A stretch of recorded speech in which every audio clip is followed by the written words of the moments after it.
Hello dear student, welcome back to this channel. तो चलिए start करते हैं। आज का टॉपिक करने से पहले बता देता हूं, यदि आपने प्रीवियस लेक्चर नहीं देखा तो ऊपर आई बटन के अंदर आपको उसकी लिंक मिल जाएगी। पहले उसको वॉच करके आइएगा, फिर हमारा एक कनेक्शन बना रहेगा और आपको समझ में आता रहेगा। ठीक है, तो लेट्स आप देख सकते हो कि आज का टॉपिक हमारे पास है intersection of a straight line and sphere. एक आपके पास स्फीयर दिया हो और एक हमारे पास लाइन हो, तो हम कैसे चेक कर सकते हैं कि जी लाइन कैसी है। अरे वाह सर, क्या बोल रहे हो आप?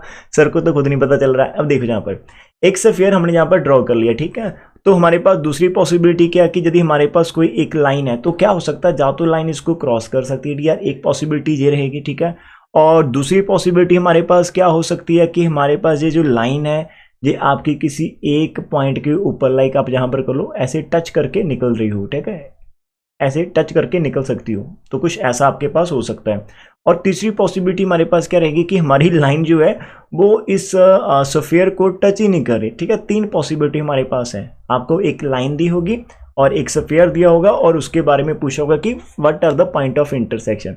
तो डियर कैसे करेंगे, थोड़ा सा समझने की कोशिश करेंगे। अब देखो, मान लो हमारे पास क्या है, मान लेते कि हमारे पास यदि हमारी लाइन है वो इस, और उन्होंने क्या कि find the point of intersection. पहले टॉपिक समझते हैं, find the point of intersection. ये जो ब्लैक वाली लाइन है ना, ये तो टच नहीं करते, इसका पॉइंट ऑफ इंटरसेक्शन कहाँ से आएगा। लेकिन यदि आप ग्रीन वाली की बात कर रहे हो तो यार ये एक पॉइंट के ऊपर टच कर रही है तो इसका एक पॉइंट आएगा। लेकिन ये यदि आप ब्लू की बात करेंगे तो ये दो डिफरेंट पॉइंट के ऊपर टच कर रही है तो इसके दो पॉइंट ऑफ इंटरसेक्शन आएंगे। तो सर करेंगे कैसे? बहुत सिंपल है, एक आर्टिकल है उससे समझते हैं। मान लो हम फाइंड करना चाहते हैं वेयर द लाइन, हमारे पास एक जनरल लाइन हमने ली हुई है x minus x1 over l और y minus y1 over m is equal to z minus z1 over l है। एंड हमने वेरी सिंपल हमारे पास एक स्फीयर लिया हुआ है। ठीक है, x square plus y square plus z square equal to square. तो डियर करना क्या है, दोनों को जब भी आपके पास ऐसा आता है कि आप इंटरसेक्शन के ऊपर काम करो, इसका मीनिंग क्या होता है कि आप उन दो इक्वेशन को आपस में सॉल्व करवा दो। और जब हम आपस में सॉल्व करवाएंगे तो हम वो values of x y z की फाइंड करेंगे that satisfy both the equation at the same time. वो पहले को भी सेटिस्फाई करेगी, दूसरी को भी करेगी। ऐसी value of x y z जो दोनों को सेटिस्फाई करती, that are the point of intersection. वो कॉमन पॉइंट होते हैं, हमें वो फाइंड करने हैं। कैसे करेंगे? दोनों को आपस में सॉल्व करवाएंगे। तो सर सॉल्व करेंगे कैसे? It is very simple. देखो हमने क्या करना, ये आपके पास पहली वाली इक्वेशन है। जैसे सर हमने लिख ली पहली इक्वेशन, थोड़ा सा रिप्रेजेंट भी करना एग्जाम के अंदर, लिख लिया सर। तो आप लिख दोगे कि the equation of sphere is x square plus y square plus z square equal to a square. इसको हमने इक्वेशन नंबर 2 मार्क कर लिया। इक्वेशन नंबर 1 एंड 2 मार्क करने के बाद डियर आप क्या करोगे कि उस लाइन के ऊपर कोई भी एक पॉइंट हम सपोज कर लेंगे। सर पॉइंट कैसे निकालना? तो डियर इधर देखो, इस लाइन नंबर 1 को मैं थोड़ा रेज कर देता हूँ। अब ये एक ना आपके पास रेशियो है, लाइक पहला दूसरा तीसरा, तीनों का आंसर सेम आ रहा। अरे भाई सेम आएगा तो कोई ना कोई तो आंसर आएगा। तो मानकर चलते इनका आंसर हमारे पास क्या आएगा, आर। अब हम क्या करेंगे, इस एक एक को आर के इक्वल रखेंगे और वहां से क्या वैल्यू निकालनी है, खाली एक्स की वैल्यू निकालनी है, वाई की और जेड की। थोड़ा डेमो देता हूं। यदि आप x माइनस x1 को इज इक्वल टू एल, मतलब इसको आर करते हो, तो पहला आपका इधर चला जाएगा, तो x माइनस x1 की वैल्यू एल आर आ जाएगी और x की वैल्यू कितनी आ जाएगी, x1 प्लस आर आ जाएगी। ठीक है, तो डियर अब आप समझ गए होंगे। तो सिमिलरली यदि आप सेकंड वाले को r के इक्वल रखेंगे तो वहां से आपके पास डियर y की वैल्यू आ जाएगी, कितनी आ जाएगी, y1 प्लस एम आर आ जाएगी और सिमिलरली आपके पास z की वैल्यू आ जाएगी। तो मैंने यही लिखा हुआ है कि any point on the line 1 यदि हम लेते कोई भी जनरल पॉइंट, तो उसके जो कोऑर्डिनेट रहते वो कैसे आएंगे, x1 plus l r, y1 plus m r और z1 प्लस एन आर। फिर जहां पर क्या है एक्चुअल के अंदर आपका x1 y1 और z1 हमें गिवन दिया होता है, दीज आर नोन वैल्यूज। ठीक है, और साथ में हमारा l m और n वो भी हमें पता होता है। लेकिन हमें क्या है, एक r जो हम ले रहे हैं दैट कैन बी चेंज, मतलब यदि आपका r कुछ और आता तो कोई और पॉइंट बनेगा, r चेंज होगा तो कोई और पॉइंट बनेगा, depend upon the value of r we are taking. तो ऐसे पॉइंट हम फाइंड आउट करेंगे। तो अब हम इनको सॉल्व कैसे करेंगे, तो हमने क्या करा, हमने जो लाइन 1 थी ना उसके ऊपर एक पॉइंट निकाल लिया। एक्चुअल के अंदर हमने क्या करा, हमने x, y, z निकाल लिया। तो डियर ये जो x, y, z आ रहा, इसको हम क्या करेंगे, इक्वेशन नंबर 2 के अंदर पुट कर देंगे। x की वैल्यू को हम j पुट कर देंगे, x1 plus l are, y को हम पुट कर देंगे y1 प्लस एम आर और z को हम पुट कर देंगे z1 प्लस एन आर। इसका मीनिंग क्या हुआ कि हमने एक point x, y, z l के ऊपर निकाला था और हम मानकर चलते कि यदि ये लाइन आपकी टच करती है या इंटरसेक्ट करती है तो कोई ना कोई पॉइंट, तो कॉमन पॉइंट हमारे पास वहां पर रहेंगे जो आपके स्फीयर के ऊपर भी लाई करेंगे। एक पॉइंट निकाला जनरल और स्फीयर के अंदर पुट करवा देना और सॉल्व करने की कोशिश करेंगे। तो नेक्स्ट लाइन डियर हमारे पास क्या होगी, फिक्र मत करो, हम एग्जाम्पल करेंगे, बहुत आसान रहेगी, ठीक है। अब आगे चलते हैं। तो हम क्या करेंगे कि इफ दिस पॉइंट जो अभी हमने फाइंड करा यदि हमारा लाई करेगा ऑन द स्फीयर 2 तो देन उसके अंदर इसको सेटिस्फाई करेगा। तो ये देखो हमारा इक्वेशन था x square plus y square plus z square equal to a square. तो हमने एक्स की वैल्यू पुट कर देनी है, वाई की पुट कर देनी है और जेड की पुट कर देनी है। तो इसको सॉल्व करना। तो डियर जहाँ से थोड़ा सा मेहनत आप कर सकते हो, आपने खाली यहाँ पर इसके स्क्वायर ओपन करवाने हैं, ठीक है। तो मैंने ऑलरेडी कर रखे है, ये काम तो आप लोग बच्चा पार्टी कर सकते हो आराम से। तो हमने कर लिए और ए स्क्वायर को भी इधर लेकर आएंगे और इज इक्वल टू 0। अब इन सब के अंदर डियर आपका x1 का स्क्वायर हो या फिर l का स्क्वायर हो या फिर m का स्क्वायर हो या फिर n, डियर ये सारे तो सिंपल नंबर है, इसका मीन ये सारे तो कांस्टेंट वैल्यूज है। तो आपको जहां पर वेरिएबल कौन सा मिलेगा, r एक वेरिएबल है बिकॉज उसकी वैल्यू हमें नहीं पता। तो हम इसको जब सिंप्लीफाई करेंगे तो आप इसको r स्क्वायर के अंदर टारगेट कर सकते हैं, that is we can make a quadratic equation in r। वही आपको मिलेगी जब आप एग्जाम्पल करोगे, ठीक है। तो आप देख लेना कुछ ऐसा हमारे पास आ जाएगा, आर स्क्वायर हो गया, ये हमारा आर का कोएफिशिएंट ये कांस्टेंट हो जाएगी कि this is a quadratic in are. यदि क्वाड्रेटिक तो हमारे पास आर की कम से कम हमें 2 वैल्यूज तो मिलेंगी। यदि आर की डियर हमें 2 वैल्यूज मिल रही है, यदि आर की हमारे पास 2 वैल्यूज मिल रही है तो हमारे पास 2 पॉइंट हो सकते हैं। तो जो भी वैल्यू हमारे पास जहां से r की वैल्यू हमारे पास आ जाएगी सॉल्व करने के बाद यार उस r की वैल्यू को आपने कहां पर पुट करना, आपने इस इक्वेशन नंबर 3 के अंदर पुट करना, बिकॉज यही तो हमारे पास कोऑर्डिनेट थे और हमने पॉइंट ऑफ कॉमन पॉइंट कह लो या फिर हमने पॉइंट ऑफ इंटरसेक्शन तो निकालने। जहां पर r की वैल्यूज पुट करेंगे तो हमारा फाइनल आंसर आ जाएगा और साथ में हमारी स्माइल भी हमारे वापस मिल जाएगी, ठीक है। ये रहेगा काम पूरे का। लेकिन इसके अंदर एक लर्निंग रहती है, वो भी हमें सीखनी है। कुछ पॉइंट्स मैंने यहाँ पर कॉमन पॉइंट नोट कर रखे हैं कि कैसे कैसे केस हमारे पास हो सकते हैं। मैंने ऊपर डायग्राम दिखाए थे ना आपको 3 डायग्राम, तो उनके जो केस है वो कैसे हो सकते हैं। देखो इफ वैल्यूज ऑफ आर, यदि आर की वैल्यूज रियल आती हैं एंड डिफरेंट, इसका मीनिंग आर की 2 वैल्यू अलग अलग आ जाएगी। तो हम आर को 2 बारी पुट करेंगे 2 टाइम्स तो हमारे पास 2 पॉइंट आ जाएंगे। इसका मीनिंग हमारे पास वो लाइन क्या करेगी, उस स्फीयर को 2 पॉइंट पर कट करेगी, दैट इज कि लाइन उस स्फीयर के अंदर से पास होती बाहर जाएगी, एक एंड से पास और दूसरी एंड से बाहर चली जाएगी। तो line intersect the sphere at 2 point, ये केस हो सकता है। लेकिन it is not possible for every time. तो ऐसा भी तो हो सकता है कि आर की दोनों वैल्यू से रियल हो लेकिन इक्वल हो। इसका मीनिंग यदि वैल्यू सेम है तो जब आप उस पॉइंट के अंदर पुट करेंगे तो आपका एक ही पॉइंट रहेगा। तो ये केस हमारा क्या होगा कि जिस केस के अंदर हमारी लाइन स्फीयर को सिर्फ एक पॉइंट के ऊपर मीट करेगी, that is a tangent to the sphere, हम उसको सोच सकते हैं, ठीक है, टच द स्फीयर। और डियर यदि आपके पास आर की वैल्यू नहीं आती, बिकॉज हम तो खुद से इक्वल टू आर रखकर वहां से धक्का मुक्की करके एक पॉइंट ही निकाल रही है और स्फीयर के अंदर पुट करें, दैट इज जबरदस्ती जिसको कह सकते हैं। और वो उसको सेटिस्फाई करेगा या नहीं करेगा जो तो बाद की बात है। यदि सेटिस्फाई करेगा तो इसका मीनिंग कुछ ना कुछ तो लोचा है, वहां पर इंटरसेक्शन है। यदि नहीं करेगा इसका मीनिंग वो क्या होगा। अब जहां पर देखो हम आर निकालने लगे और यदि आपके पास आर की वैल्यू इमेजिनरी आ जाए, इसका मीनिंग क्या होगा, ऐसे कोई भी कॉमन पॉइंट नहीं आ रही, मीन जो लाइन के ऊपर पॉइंट है वो लाइन के ऊपर आएंगे, स्फीयर के ऊपर नहीं आएंगे। So that's why we are unable to find the value of r. तो then line does not meet the sphere, तो हम ये लाइन लिख देंगे और स्माइल कर देंगे। और ज़्यादा से ज़्यादा आप जब लाइन किसी एक के ऊपर काम कर रहे होगे तो वो स्फीयर को एट मोस्ट 2 पॉइंट के ऊपर मीट कर सकती है, ज़्यादा से ज़्यादा 2 पॉइंट पर, कम से कम 1 पॉइंट और उसके कम 9 पॉइंट के ऊपर। तो ये हमारा आर्टिकल था। अब इन सभी को डियर करना क्या है, एक एग्जाम्पल की ओर से समझते हैं, फिर आप बच्चा बैठी इसको कर सकते हो और हमारी जी एक्सरसाइज जो टॉपिक रहेगा वो फिनिश हो जाएगा विद अ स्माइल। फिर हम नेक्स्ट लेक्चर के अंदर न्यू टॉपिक को कवर करने की कोशिश करेंगे। तो let's see what is the example for today. सब कुछ आपको समझाने के लिए मैं पहले से लिख कर रखता हूँ। देखो पहले हार्डवर्क होता है, लिखने में कितना टाइम लगता है, and then I start to record the lecture. मेरे को पता है कि सिंपल कैलकुलेशन आप बच्चा बैठी स्किप करके देखते हो, तो मैं भी हमारा टाइम कंज्यूम जो है उसको बचाने की कोशिश कर रहा हूँ। हमारा जो फर्स्ट क्वेश्चन है आप लोगों के सामने डियर वो ये है कि we want to find the coordinates, किसके फाइंड करने हैं, of the point where this line intersect the sphere. हमने आपका एक क्वेश्चन बेसिकली इतना ही रहता है, लेकिन मैंने एक वो क्वेश्चन उठाया जिसके अंदर थोड़ा सा एक्स्ट्रा हो। Also find the length of the intercept, जहां पर एक लाइन दी हुई है, एक स्फीयर, हमने पॉइंट ऑफ इंटरसेक्शन निकालने हैं जैसे हमने आर्टिकल के अंदर देखा था। तो स्ट्रैटेजी हमारे पास क्या डियर, स्ट्रैटेजी हमारे पास सेम रहेगी। आज देख लो और आप लोग कहोगे कि सर हम खुद करने वाले हैं, बस आप एक बार जल्दी से समझा दो। अब देखो हमने हमारे स्फीयर नंबर 1 को लिख लिया, हमने हमारी लाइन को लिख लिया। अब any point on the line 2 मैंने सिखाया था कैसे करना है, इसको इज इक्वल टू आर रख लेंगे, ठीक है, मैंने रखा भी है नीचे। यदि हम any point on this line to देखेंगे तो सबसे पहले हम एक पॉइंट ही निकालेंगे। तो डियर जब आप 4 को इधर लेकर जाएंगे तो 4 आ जाएगा और इस 3 को माइनस कर देना तो 4r माइनस 3 पहला पॉइंट हमारे पास आ जाएगा। जहां से इधर लेकर जाएंगे तो 3r हो जाएगा, 4 उधर जाके हमारा माइनस हो जाएगा तो 3r माइनस 4 और सेम लाइन के ऊपर -5 इंटू r और 8 उधर जाके प्लस हो जाएगा। तो ये एक ऐसा पॉइंट रहेगा जो हम लाइन के ऊपर देख रहे हैं।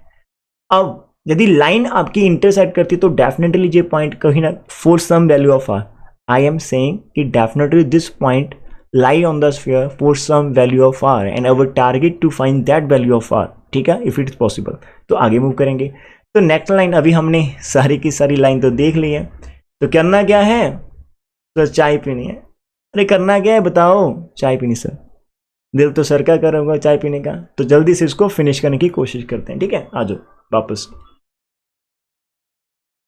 अब आ जाओ वापस। अब मैं यहाँ पर लिख रहा हूँ कि if it lies on the sphere 1, यदि ये पॉइंट स्फीयर के ऊपर लाई करेगा तो हम इसको सेटिस्फाई करवा देंगे। इसको हम x की वैल्यू और ये y की और z की वैल्यू जो हमारे पास गिवन 1 दिया होता स्फीयर उसके अंदर आप पुट करवाओगे। सर कहाँ पर पुट करना है, आज वापस दिखा देते हैं। आपने जहाँ पर x की वैल्यू, जहाँ पर y की, z की, x की, y की वैल्यू पुट करेंगे और इसको सिंप्लीफाई करने की कोशिश करेंगे। थोड़ा सा कंप्रोमाइज कर लेना, कॉपी के ऊपर लिखेंगे तो आपको समझ में आ जाएगा, ठीक है। तो यहाँ पर देखो x की वैल्यू पुट कर दी, y की कर दी, z की कर दी। 2x था, -10y था और माइनस के 23 थे। और अब इन सभी वैल्यूज को आप क्या करोगे, ओपन करोगे। तो सर कर लेंगे, कर लेना बच्चा, इसका होल स्क्वायर खोल देना। जी देखो मैंने होल स्क्वायर खोला रखा है, फिर सेकंड वाले का होल स्क्वायर खोल रखा है, फिर हमने थर्ड वाले का होल स्क्वायर खोल रखा है। प्लस माइनस का ध्यान रखना। फिर हमने दूसरी वाली ब्रैकेट, ये जो 2 के साथ वाली ब्रैकेट है ये वाली, इसको मैंने यहाँ पर खोल रखा है। फिर नेक्स्ट वाली को खोल रखा और माइनस के 23 थे। अब डियर आप इसको थोड़ा सिंप्लीफाई कर लेना। मैंने थोड़ा सा मतलब 2-4 चीज़ें मेरे इधर उधर हो गई होगी, लेकिन आप खुद से करके देखना। फाइनल टच की यदि बात करें, आफ्टर प्रॉपर सॉल्विंग आपकी ये इक्वेशन बनकर आएगी। आई एम 100% श्योर कि यार यही आएगी, ठीक है ठीक है, यही आएगी, पक्का गारंटी है। ये बीच वाला स्टेप खुद से करके देखना। आर स्क्वायर को आप लिख लेना, सिंपल आर वालों को लिख लेना और कांस्टेंट वालों को लिख लेना, ठीक है। तो you will get this value of r here. तो now it is a quadratic ही ना, तो हमारा नेक्स्ट टास्क क्या होता है कि we try to find the value of r, ठीक है। तो हम क्या कर सकते हैं, सबसे पहले तो मेरे पास 50 या कॉमन आ रहा था, कॉमन निकाल दिया और वो हमारा 0 हो नहीं सकता, तो ये वाला फैक्टर 0 हो जाएगा।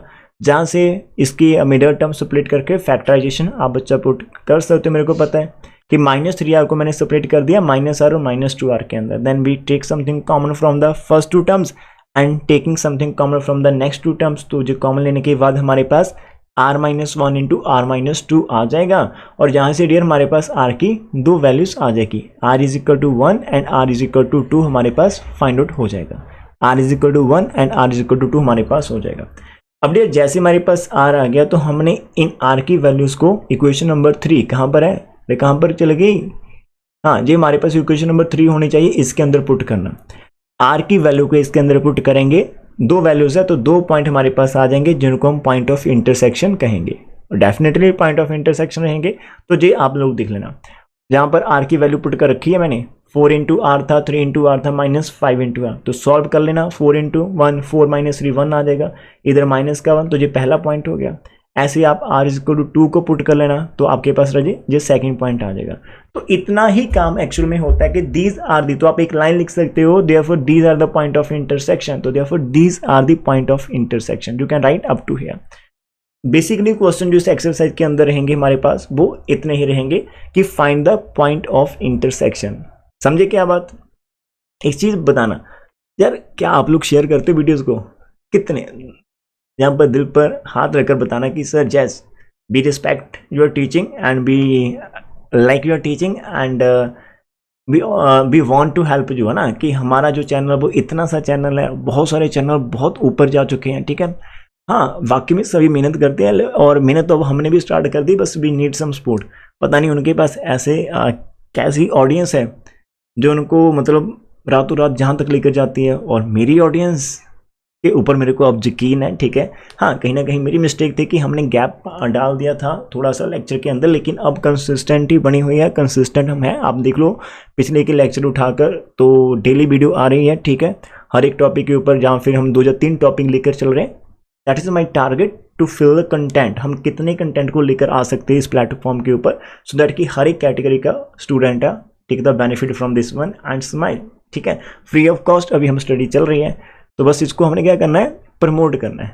रुको अब काम करेंगे, ठीक है, प्रमोशन तो आप करेंगे।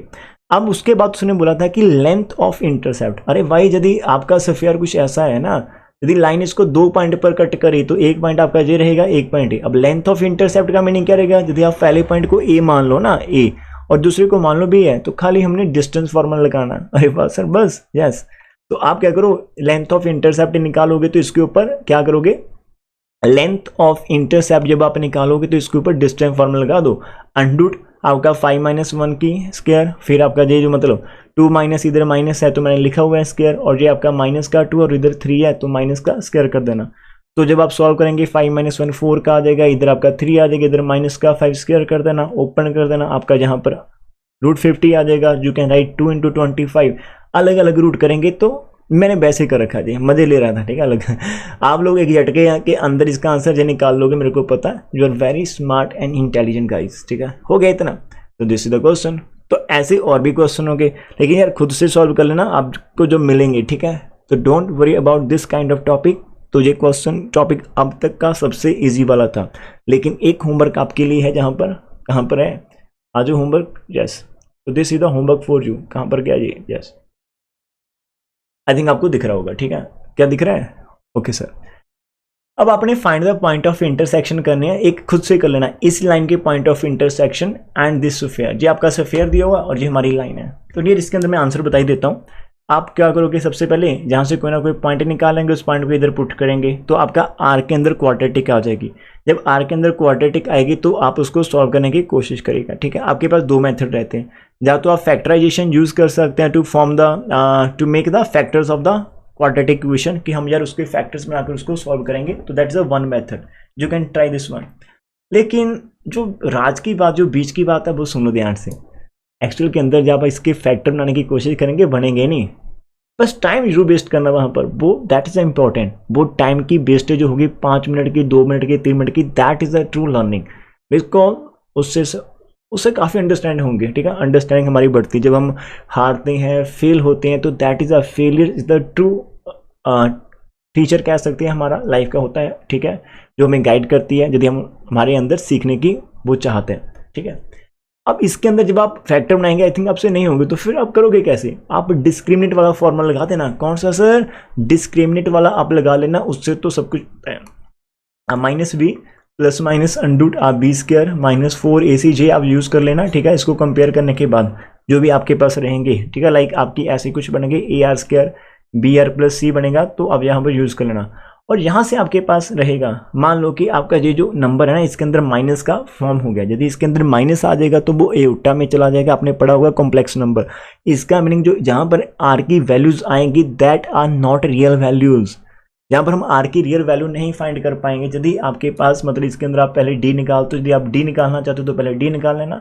यदि डी आपका नेगेटिव आएगा तो यू कैन सी दैट कि no real value of R exist for this particular condition, तो वी कैन सी दैट कि जो हमारी लाइन है that can not touch the given sphere, वो उसको टच नहीं करेगी, sorry can not meet word use करेंगे। मीट मतलब टच भी हो सकता है, इंटरसेक्ट भी हो सकता है, दैट विल नॉट इंटरसेक्ट, या फिर वी कैन सी दैट कि there is no point of intersection of the line and the sphere. तो that will be the answer of this particular question. तो प्लीज लास्ट में थोड़ी सी बातें करेंगे आज, ठीक है।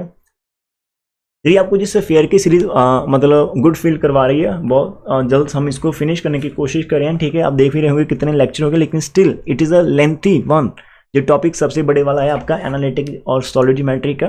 आफ्टर दैट हम क्या करेंगे आप लोगों ने बताना, हमें हमारा पैराबोला कंप्लीट करना है, हमें हमारी एलिप्स के ऊपर काम करना, हाइपरबोला के ऊपर काम करना, और काफ़ी काम है इसके अंदर। तो बस आप लोग सपोर्ट करते चलिए, आप अपना प्यार शो करते चलिए।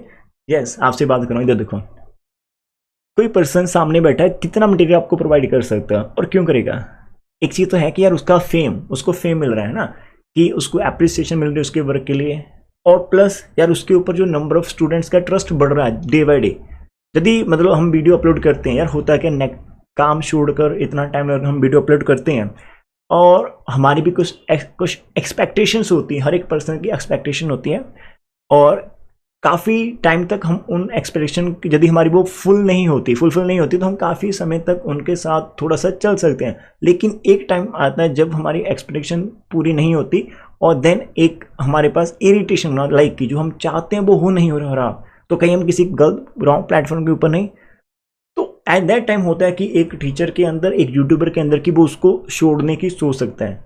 लेकिन आप यदि प्यारे हो, यदि आपके फेस पर वो स्माइल आती, सर स्माइल आ गई, सर आप भी स्माइल करो, यदि ऐसा है तो यार हमारी स्माइल बरकरार रखने के लिए आपको सिंपल क्या करना होता है कि यार ज़्यादा नहीं, आपने ये नहीं कि पूरी इंडिया लेवल के ऊपर इसको शेयर करना होता है। आपने पंजाब जहाँ पर भी आ रहते हो, आपने सिर्फ काम क्या करना है यार, आपकी क्लास के अंदर जितने स्टूडेंट्स हैं, first you need to suggest them कि हाँ यार एक ऐसा प्लेटफॉर्म है, आप जो टीचर क्लास में नहीं होगा तो यू कैन डिस्कस कि यार एक चीज़ पता की बात है, कमल सर है, कमलदीप निजर सर है, बहुत मतलब आप तारीफ कर सकते हो, अल्फाज आप खुद ढूंढ सकते हो, ठीक है, इसके लिए है ना कि यार हाँ वहाँ से हम क्या कर सकते हैं, फ्री ऑफ कॉस्ट कर सकते हो, ठीक है। देखो यार फ्री एक टाइम तक हम सोचते हैं कि फ्री रखें, फिर जब लगता है कि यार यूट्यूब से कुछ हो नहीं रहा तो देन स्टूडेंट्स मतलब जो टीचर होते हैं, यूट्यूबर होते हैं, वो अपनी मतलब पेड कोर्सेज लॉन्च करने की कोशिश करते हैं, ठीक है, और करना पड़ता है, मजबूरी है, घर तो सभी ने चलाना है। लेकिन जब उनको यूट्यूब से कुछ होप होती है या कुछ उनका चलने लग जाता है, ठीक है, जब स्टूडेंट्स की सपोर्ट मिलती है तो then they have no need to मतलब गो फॉर एनी अदर, है ना। तो मेरा भी वैसे ही रहेगा, यदि आप सपोर्ट करेंगे तो हम नहीं जाएंगे कहीं पर भी। ये छोटी सी बातें, दिल की बातें थी जो मैंने आप से शेयर करी, और प्रॉमिस करो इस वीडियो को देखने के बाद, इन बातों को सुनने के बाद कितने बच्चे हैं जिनको ये बातें सच में समझ में आई and they are ready to help us. Please comment section के अंदर आप जरूर लिखना, और ये भी लिखो यार आप कहाँ पर पढ़ते हो, किस स्टेट के अंदर हो, पंजाब हो या फिर आप कहीं से भी हो। जब आप ऐसे लिखते हो कि यार sir we are love from here, love from there, तो मज़ा आता है कि यार हम यदि यूट्यूब नहीं करते तो एक बिल्डिंग के अंदर बंद होकर रह जाते और उतनी बच्चों को टीच कर पाते। लेकिन आज यहाँ पर बैठे कहाँ कहाँ से स्टूडेंट हैं जिनके जहाँ तक हम पहुँच पा रहे हैं, ठीक है, तो दैट गिव अस मतलब और एक अलग सी खुशी होती है। तो थैंक यू, आज इतनी बातें करेंगे, और नेक्स्ट पार्ट को देखने के लिए हमारी जो नोटिफिकेशन आपके पास आती है, रिंग जो बेल होती है उसको ऑन कर लेना और सब्सक्राइब करना मत भूलना। Bye bye, take care, God bless you all and me too also, bye bye, take care.